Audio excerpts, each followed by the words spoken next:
and welcome. I'm Eric Gao, and here's what happened this week.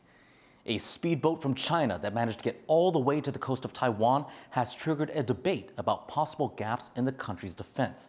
The question now is what Taiwan can learn from seeing its territory breached so easily. Jaime Ocon reports. This is the moment a man from China was captured by police after crossing the Taiwan Strait in a speedboat and landing near one of Taiwan's largest ports.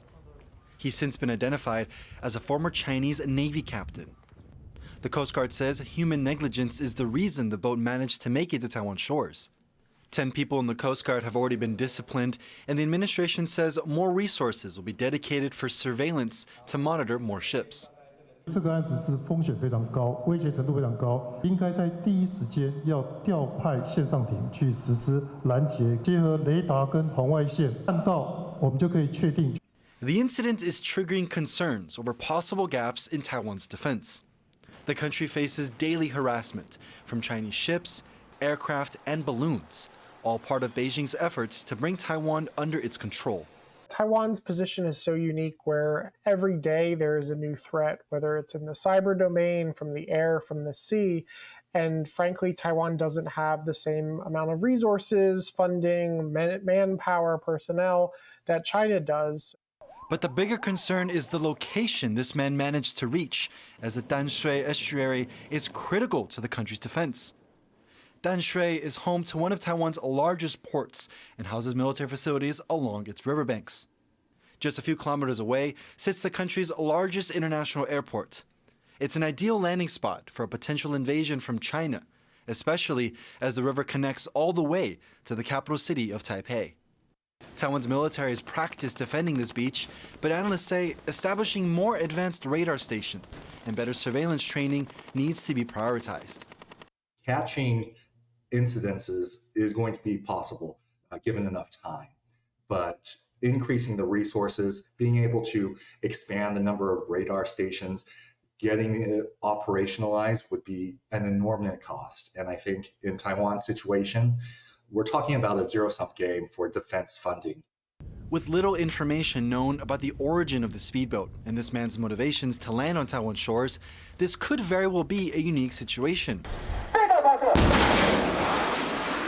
But given how easy Taiwan's territory was breached, it's a reminder for the armed forces here to be alert at all times.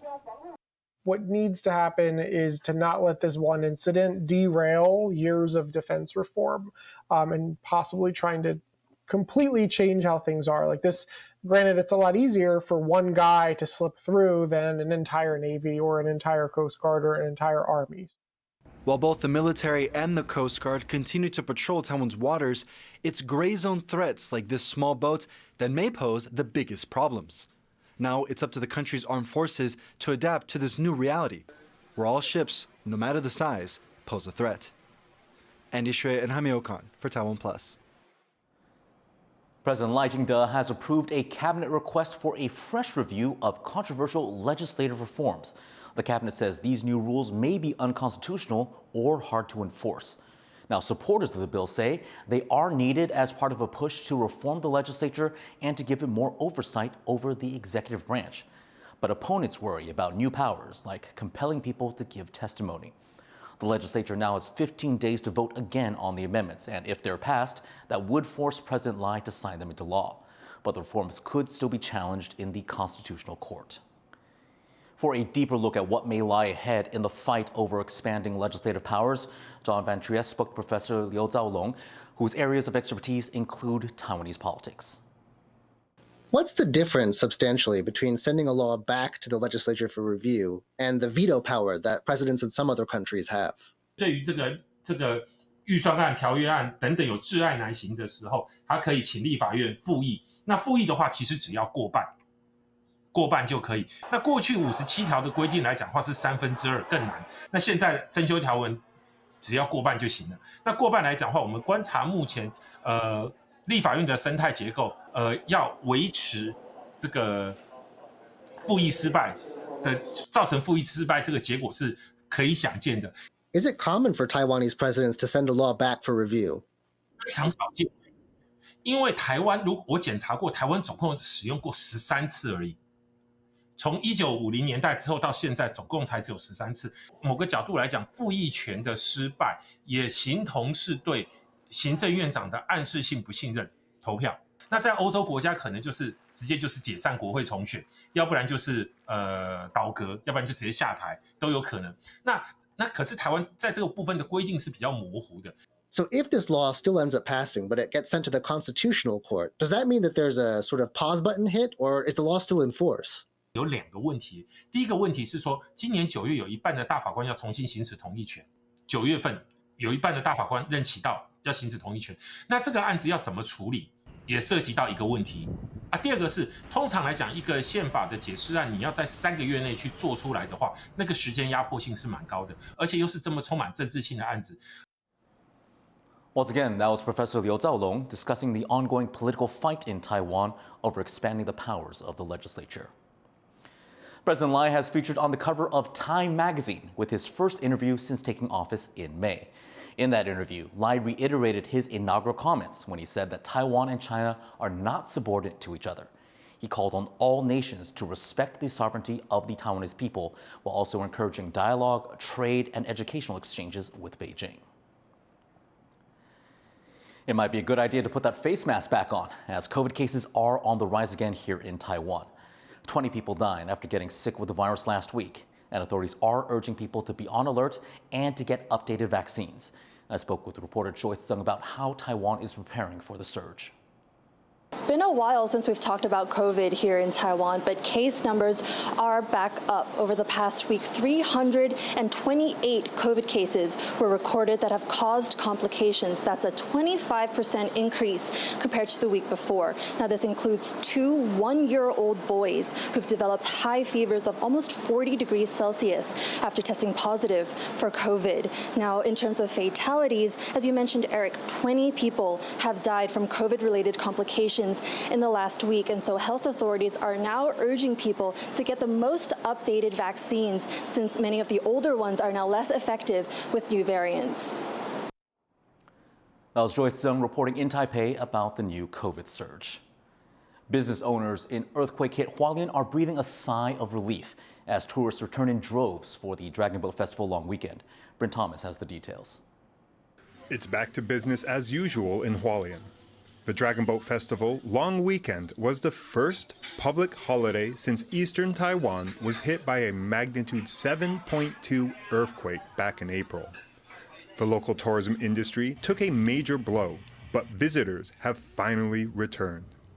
Popular local eateries were jam-packed, and Hualien's business owners say things are looking up. 前阵子真的地震是刚开始的时候是真的没有人的，觉得大家有一点慢慢的没有那么害怕这件事情了，然后还有天气也慢慢变好啊，我觉得游客是有增加的。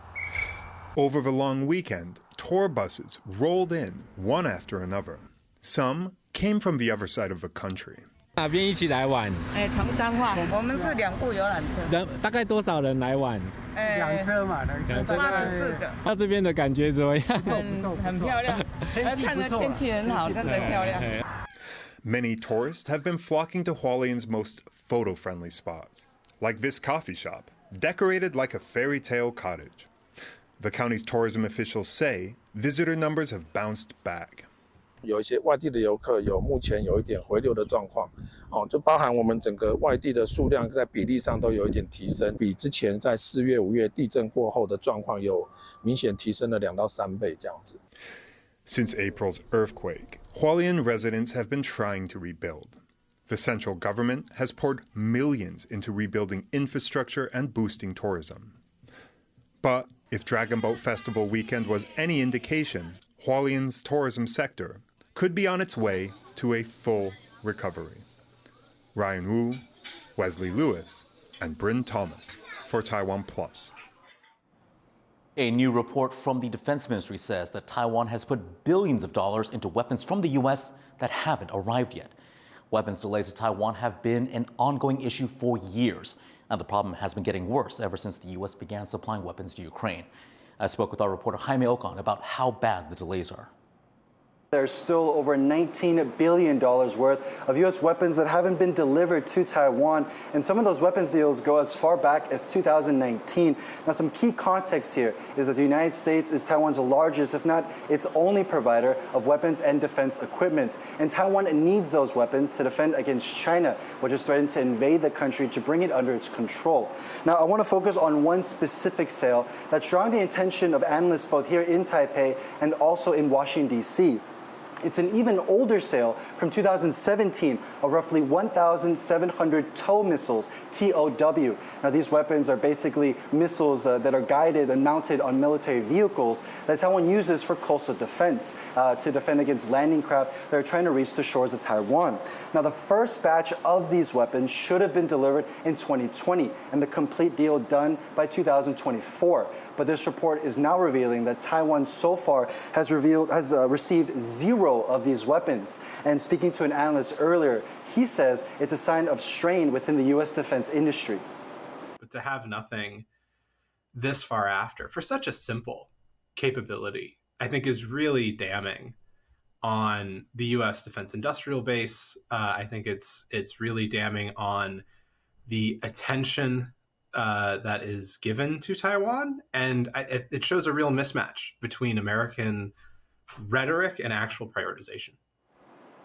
There are concerns here from the military that the longer Taiwan waits for these U.S. weapons, the more vulnerable it becomes. And so Taiwan is also focusing on boosting its domestic defense industry to kind of bridge that gap and fill that delay. But both options take a considerable amount of time. And that's something that Taiwan doesn't want to waste, given the fact that it faces such a huge threat from across the Taiwan Strait.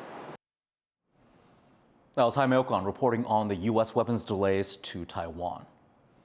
A change of guard at Washington's de facto embassy here in Taiwan. Sandra Albuquerque, the director of the American Institute of Taiwan, is wrapping up her 3-year stint at the end of this month. And as she reflects on her time here, she says the U.S.-Taiwan relationship is better than it's ever been. Joyce Sun was there. The de facto U.S. embassy here in Taiwan is saying goodbye to its director. Career diplomat Sandra Albuquerque is wrapping up her 3-year term as the head of the American Institute in Taiwan, or AIT. And in her parting message, she said that amid stiff U.S.-China competition, the U.S. will always stand up for its partners, including Taiwan. Under her term, China's military pressure on Taiwan has intensified over its rejection of Taiwanese self-rule. Albuquerque stressed that bolstering Taiwan's self-defense is an AIT priority. And addressing delays in U.S. weapon sales to Taiwan, Albuquerque said some relief from pandemic-related production disruptions is expected. Production of U.S. arms and other military equipment were severely affected during the pandemic by supply chain problems. Those are now unwinding. We look forward to the delivery of the military capabilities that Taiwan has purchased over the past several years. Albuquerque also pointed to efforts to bring Taiwan and the U.S. closer in economic trade, especially in high-tech, attention to cybersecurity, and also fostering people-to-people ties, like encouraging and supporting American students in Taiwan. And this is all to keep building on shared values. Reflecting back on her first time living in Taiwan, which was back in the 90s when she began her career as the youngest official at AIT, Albuquerque said Taiwan's democratic transformation is really a model for the region.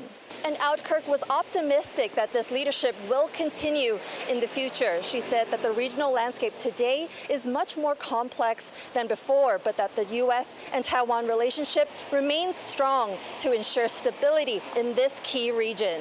Alex Chen and Joyce Sun in Taipei for TaiwanPlus. Thanks for joining us for Here's What Happened. Finally, say hello to these rare Andean bear cubs at the Queen Zoo in New York City. I'm Eric Gao. Take care, and we'll see you next week.